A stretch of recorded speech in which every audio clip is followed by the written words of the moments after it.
অত্যন্ত দুখ পাইছোঁ আমি, অত্যন্ত দুখ পাইছোঁ আমি। আমি খবৰ পাই তৎকালে দৌৰি আহিছোঁ। আমি নথকাতে ইয়াত কোনো বেলেগ মানুহেই নাছিলে, কেৱল মাত্ৰ মিডিয়া আছিলে। ইমান দুৰ্ভাগ্যজনক কথা। অসমৰ প্ৰথম মহিলা, নৰ্থ ইষ্টৰ প্ৰথম মহিলা, বিশ্ব জয় কৰি আহিছে, তথাপিও তাইক স্বাগতম কৰিবলৈ ইয়াত কোনো ব্যৱস্থাপনা নাই। এছিয়াৰ ফালৰ পৰা, চৰকাৰৰ ফালৰ পৰা, প্ৰশাসনৰ ফালৰ পৰা। কিমান দুৰ্ভাগ্যজনক কথা ভাবক। ৰেড কাৰ্পেট দি তাক ভব্য স্বাগত কৰিব লাগিছে, ঢোল পেঁপা গগনা বজাই তাক স্বাগত কৰিব লাগিছিলে। এই পৰিস্থিতিত তাই বিশ্ব জয় কৰি অহা ছোৱালী, তাই কিন্তু বহুত ভাল, তাই একদম হাঁহি মুখে ওলাই গৈছে। কিন্তু অত্যন্ত দুখৰ কথা চাওক, আমাক বহুত বেয়া লাগিছে, সঁচাকৈ বেয়া লাগিছে। একদম অসমৰ বিচিচিআই সভাপতি চাওক কিমান দুৰ্ভাগ্যজনক কথা। তাই বিশ্ব জয় কৰি আহিছে, গোটেই ৰাষ্ট্ৰপতি প্ৰধানমন্ত্ৰীক সাক্ষাৎ কৰি ইমান ধুনীয়া দিনটো আমি চাই আছোঁ টিভিত, আৰু অসমৰ ভূমিত তাই আহি পাব, কোনো খা খবৰ নাই।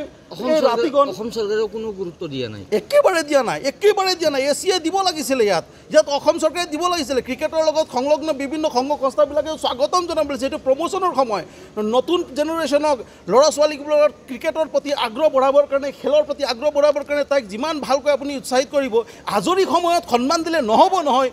আপুনি যিকোনো সময়ত আজৰি ফ্ৰী টাইম পাব, তাইক মাতি কেনে কিবা গামোচা পিন্ধাব, সন্মান দিব, সেই সন্মানৰ কোনো মূল্য নাই। তাই যে অসমৰ ভূমিত প্ৰথম ভৰি দিছে, তাইক কি ধৰণে স্বাগতম হ'ব? তাকে মুখ্যমন্ত্ৰীয়ে যি ধৰণে আগ্ৰহ দেখাইছিলে, কিন্তু দুৰ্ভাগ্যজনক সেই আগ্ৰহটো কিন্তু প্ৰকৃতাৰ্থতে প্ৰতিফলন নহ'ল। তেওঁৰ আগ্ৰহটো কেৱল মাত্ৰ মিডিয়াৰ কথাই বুলি আমি অনুভৱ কৰিলোঁ। চাওক একদম স্পষ্ট কথা, তেওঁৰ কথাটো কেৱল মিডিয়াৰ কথা হয়, প্ৰকৃতাৰ্থত ইয়াত কোনো প্ৰতিফলন নহ'ল। তাইক কিন্তু ইয়াত নাজানে নেকি তাই আহি আছে আজি বুলি? যেতিয়া জানে, তাইক স্বাগতম জনাবলৈ সেই গুৱাহাটীৰ পৰা ইয়াত আহিবলৈ কাৰণে কিমান সময় লাগিবনো? গোটেই মানুহ আহি পাবলৈ, তাইৰ ভিতৰতে 1 ঘণ্টামান ৰখি আছিলে, তথাপিও ইয়াত ভালকৈ তাইক ৱেলকাম কৰিবলৈ কোনো ব্যৱস্থা নাই। আমিতো আচৰিত পাইছোঁ, আমিতো ভাবিছিলোঁ ইয়াত মানুহ কিয় নাই, আমি নাহিবই নেকি, আমিও ফল্ছ ৰিপৰ্ট পাইছোঁ নেকি বুলি ভাবি আছিলোঁ। আহি কিনে আচৰিত দেখিছোঁ কোনো নাই, আমিয়ে অকল আহি ইয়াত বহি আছোঁ। তাৰপিছত মিডিয়া মানুহবিলাক চব আমি আহি পালোঁ, তাৰ বাদে আৰু কোনো মানুহ নাই ইয়াত স্বাগতম কৰিবলৈ। কিমান দুৰ্ভাগ্যজনক কথা ভাবকচোন।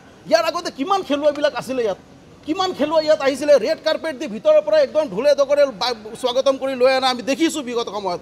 ডান্স কম্পিটিশ্যনবিলাকত ছাকচেছ হোৱা মানুহবিলাককো ইয়াত একদম ভব্য স্বাগত কৰা আমি দেখিছোঁ। কিন্তু দুৰ্ভাগ্যজনক কথা ভাবচোন, বিশ্ব জয় কৰা গঢ়ি অহা ছোৱালী, ৱৰ্ল্ডৰ টপ 15 লেডি ক্ৰিকেটাৰৰ ভিতৰত এজনী তাই, তথাপি আজিৰ সময়ত তাইক ৱেলকাম কৰিবলৈ কোনো মানুহ নাই। চৰকাৰৰ ফালৰ পৰা কোনো ব্যৱস্থা নাই, কোনো প্ৰশাসনিক ব্যৱস্থা নাই, কোনো এজন উচ্চ পদস্থ বিষয়া নাই, না কোনো মন্ত্ৰী, ন কোনো ৰাজনৈতিক প্ৰতিনিধি। কিমান দুৰ্ভাগ্যজনক কথা। কিয় এই অৱহেলা?